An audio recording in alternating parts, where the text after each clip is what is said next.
আসসালামু আলাইকুম। ইতালির চিকিৎসার নিয়ম একটু আপনাদের ধারণা দেই। ইতালিতে কিন্তু অনেকেই জানেন যে ইতালিতে চিকিৎসা মোটামুটি ফ্রি, 90% ফ্রি সরকারের পক্ষ থেকে পে করা হয়। যেগুলো পার্সোনাল ডাক্তার ওগুলো বাদে সরকারি যত হাসপাতাল আছে সব জায়গায় মোটামুটি চিকিৎসা সব কিছুতেই ফ্রি। এই যে আমার পিছনে দেখতেছেন এটা কিন্তু একটা সরকারি হাসপাতাল। এই জায়গায় আপনার সব কিছুই একদম পুরা ফ্রি। এই জায়গায় একটা সিস্টেম দেখলাম, আপনার মনের মতন চিকিৎসা হইব না। আপনার কি রোগ এটা পরীক্ষা নিরীক্ষা তারা করব, ডাক্তাররা আছে পরীক্ষা নিরীক্ষা করব।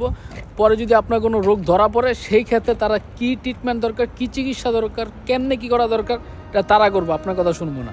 আমি কিছুক্ষণ আগে একটা খবর শুনলাম যে একজনের মনে করেন কিছুদিন আগে পরীক্ষা করছে, তার বাচ্চা মাথা উপরের দিকে, প্রথমে নিচের দিকে ছিল, পর উপরের দিকে হয়ে গেছে, ঘুরে গেছে গা, ডেলিভারি হইব। তো সেই ক্ষেত্রে দেখা যায় মাথা যতটুকু আপনারা জানেন, মাথা যদি নিচের দিকে থাকে তাহলে মনে করেন নর্মাল ডেলিভারি হয়, উপরের দিকে থাকলে সিজার হয়। তো ডাক্তাররা তখন দেখছে যে পরীক্ষা করে যে মাথা উপরের দিকে, তার মানে এটা সিজার করতে হবে, নর্মাল হইব না। তো তারা সব কিছু সাইন টাইন দিয়ে দিছে যে এত তারিখে আইয়া এতটা দিকে এরকম মনে করেন আইসা ডেলিভারি করবো সিজারে। তো আসার পরে দেওয়া সিজার করতে যাব, তখন মনে করেন এর আগে তো একটা পরীক্ষা হয়েছে যে এখন কি অবস্থায় আছে, তখন গিয়ে দেখে যে আবার এখানে বাচ্চায় আবার উল্টে গেছে গা, মাথা আবার নিচের দিকে চলে আসে, মানে নর্মাল ডেলিভারি করতে পারবো। ব্যাপারটা বুঝতে পারছেন?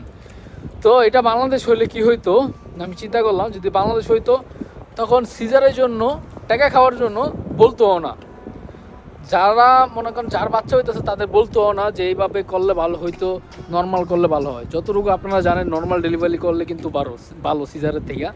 তো ওটা করলে ওটা মনে করেন জানালো নইলে সিজারই করলে হইলে, কিন্তু এই জায়গায় না, সিজার করবো না, বাচ্চা ঘুরে আছে নর্মালভাবেই করবো, কারো কথা শুনবো না।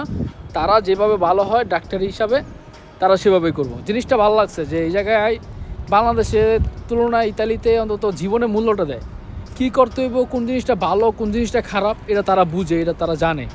তারা কোনো সময় টাকার দিকে তাকাই একটা মানুষকে ফালাই দেয় না। তারা সব সময় চায় একটা মানুষ বাচ্চা থাকুক, সব সময় চায় একটা মানুষের ভালো জীবন পাক। এটাই এই জায়গায় জীবনের মূল্য আগে, টাকা না, লাইফ আগে।